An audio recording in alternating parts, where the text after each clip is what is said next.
All right, so the lead-off interview for Pointfest 2019, my guy Claudio from Coheed and Cambria. How you doing, man? Thank you so much for being here today. Thank you for having us. You know, I believe the last time that you were here, and I so wish that I could have talked to you while that it was happening. Coheed was playing a show at the pageant, and oh my gosh, the hubbub about your hair was on that day, man. Like it was so fascinating to watch some of your fans completely lose their minds about that.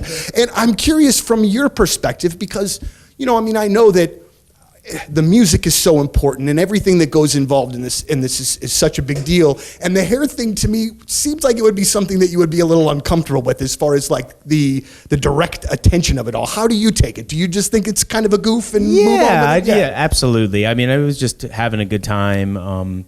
You know, doing this for a living, you don't want to take yourself too seriously. And I know that that's something that a lot of people think with Coheed and its whole like concept and, it's just so inflated. But at the same time, it's like we're really just out here to kind of have a good time, and that was just a way to kill time and just have fun. So what was amazing to me was that you had made a social media post about it, and then like an hour later, like all of the websites picked up on it. So it was just like social media crazy for a few hours. Like it just really caught fire, and I was like, this is about this man's hair.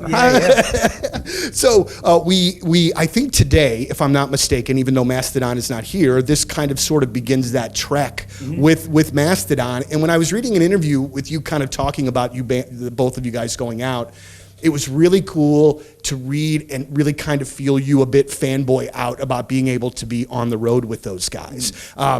So this is nothing that's ever happened before. The first time that you've been out on an extended run with them. Yeah. But they've been friends with you guys for a while. You've been mutual friends, kind of thing. So, somewhat. I mean, we've just kind of been in the same circles, and we've seen each other's bands on tour, like whether it's in a festival situation or at NAMM shows or just sort of gathering. So it just kind of made sense. I mean, both bands being these like kind of progressive rock, things that like, why not? So. Yeah, one of the things you kind of alluded to it a little bit before, do you obviously have this intricate storyline that's laid out for these records, but I feel as though that you can love these records even if you don't exactly know the ins and outs of the storyline. Are you okay with that? Oh, absolutely. I mean, all the songs are really written from like a personal experience. So right at the creation of them, they're all very real songs. It's just I kind of take them and then kind of translate them into this other piece of fiction so people can experience the music and the stories in another way. But yeah, it's very personal stuff. If you actually like kind of dive into Coheed's music and actually read the lyrics and get in there, I mean, it's really they're basically love songs, right? That's all they are. It's like so yeah. I really appreciated the last time that we had a chance to sit down and talk. You guys had just released the record that broke out of the storyline, and kind of did like the one-off because your kid had just been born and all of those kinds of things. And I think that it was very remarkable to see your band to be able to kind of do that. Like kind of jump off, do that record kind of in and of itself as an anomaly, and then come back and kind of get back into things. And I think it says a lot too about the fan base that they are along for the ride, kind of in however you want to do. That's got to be an amazing feeling to have that kind of trust of the fans. Absolutely. I think they respect us and understand that, again, like the concept stuff was really just a creation.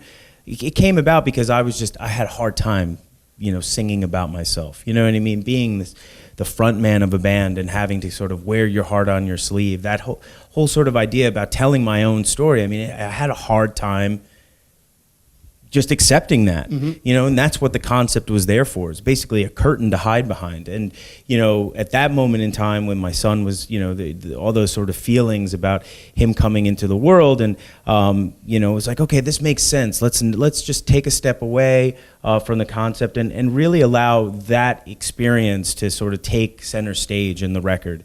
And to see everybody sort of jump on board and be very accepting of that.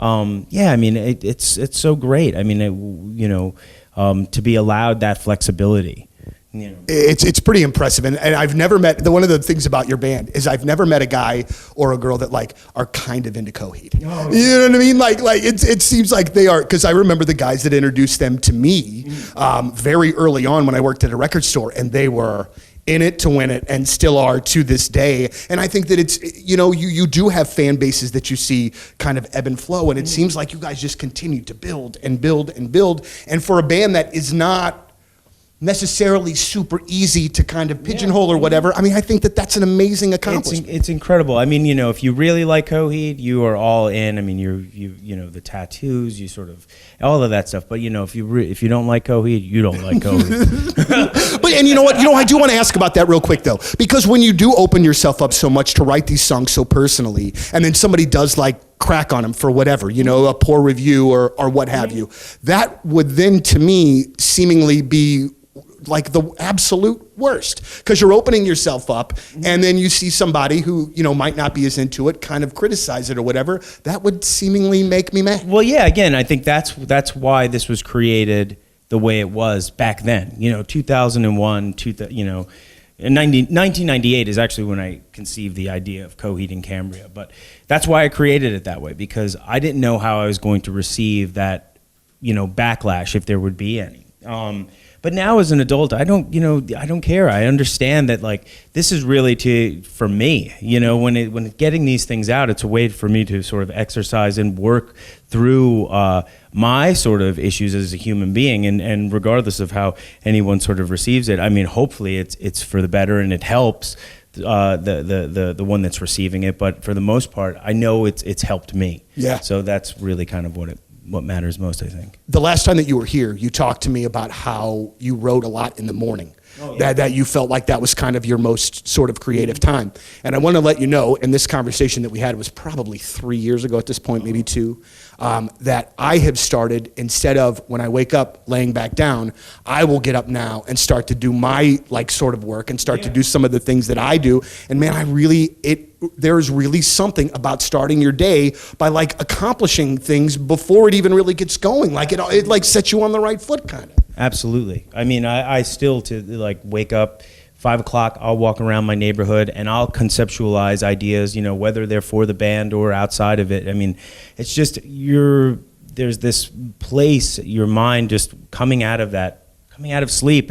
I don't know, for me, I just feel the most creative and the most productive. Like I'm you know, and I don't know what that is, but I do find that yeah, I do sort of create a way more at that point in time. Well, I just wanted to say that I thank you and appreciate that. Oh, well, you got it. That's a nice little life advice that you were giving me at that particular time that I took. But Claudio, thank you very much. We always appreciate having you here. You're a big part of the station and of Pointfest, and we again just really thank you and are appreciative for your time. You got today. it, brother. Thank you. Backstage at Pointfest, Donnie.